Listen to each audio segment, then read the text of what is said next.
Welcome back to the channel of all things ballroom dance. Today we are doing a follow-up to the interview I did with lifelong ballroom dancer Kelly, who has done pro-am, amateur, franchise studio dancing, independent studio dancing, lots of social dancing, done it all.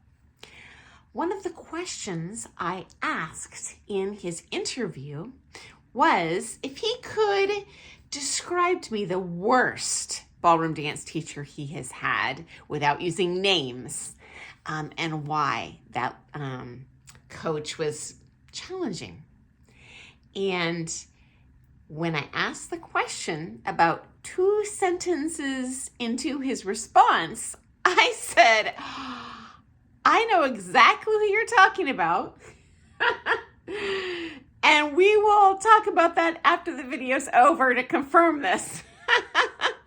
And sure enough, friends, we powwowed and we both had the same worst ballroom dance coach ever. And this is too funny, guys. Both of us, when we took lessons from this coach, and we took more than one over the course of many years, both of us felt that it was our fault. Like, oh, I'm not good enough to receive this information, because this was a dance legend, someone that I've seen present at Blackpool. I mean, a very, very accomplished professional competitor.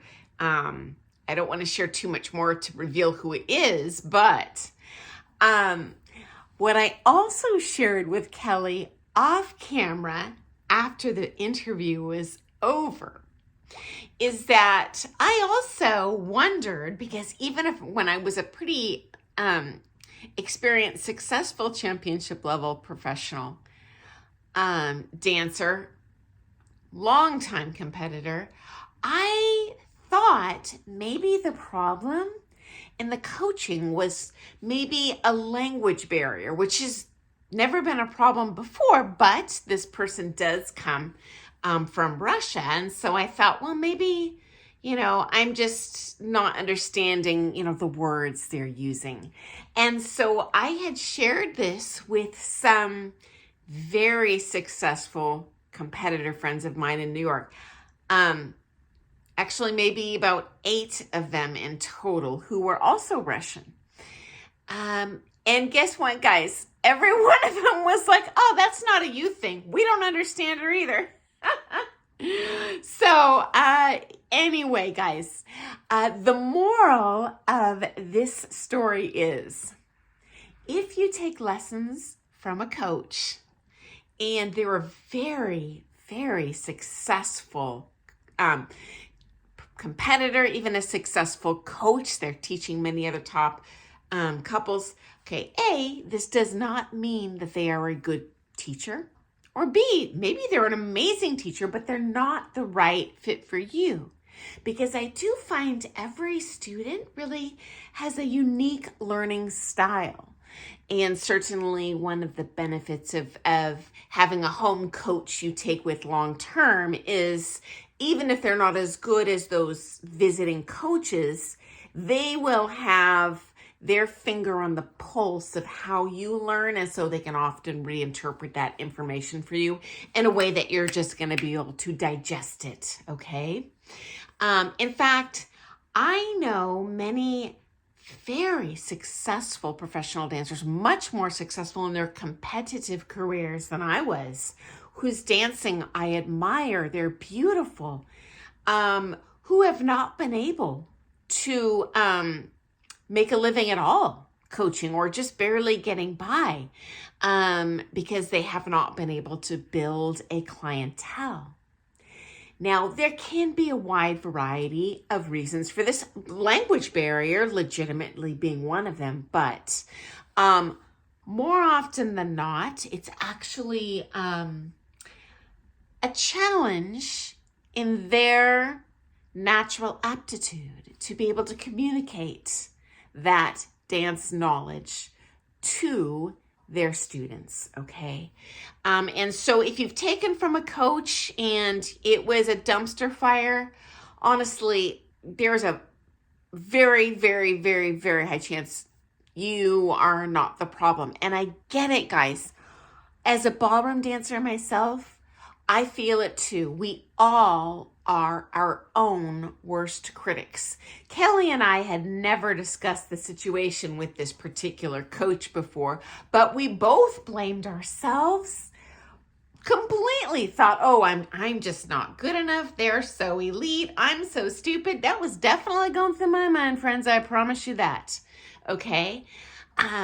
My suggestion, if you have a really great coach that comes to town for visiting coaching, we as professional dancers, as teachers, love teaching ballroom and Latin dancers of all skill levels. Okay. I don't know a single professional dancer who does not enjoy teaching anyone of any skill level.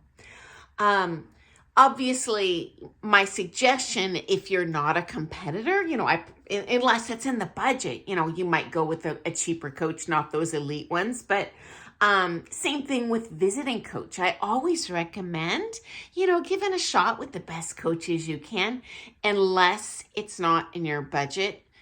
Because dancing is a lifelong skill, and it really bothers me when I have her teachers try to sell people on lessons. But assuming it's within your dancing budget, absolutely take advantage. They are not too good for you. They would love to teach you. Guys, this is probably going to shock you, but me as a teacher, every teacher I know, we want to please you as much, if not even more, than you want to please us as a teacher. I promise you that, my friend. Okay. And generally speaking, if you can, get access to a little bit higher level information, you're going to learn faster, and you're going to be able to learn more advanced technique, because, as I've shared in previous videos, most ballroom dance teachers are social teachers. They are amazing. They're joyful. They spread dance to the next generation, but they're probably not going to be able to take you to that kind of successful competitor level, or let alone to the championship level. So just something to keep in mind. Anyway, I hope that has been helpful information for you. And I was sure you guys were dying after watching that interview yesterday. Like, oh my gosh, what did they talk about after they said we will talk about this off camera? And yes, it was the exact same coach. We both felt the exact same way. So too funny. Anyway, guys, I look forward to seeing you first thing tomorrow morning for some more things ballroom dance. Have an awesome day. Doodles.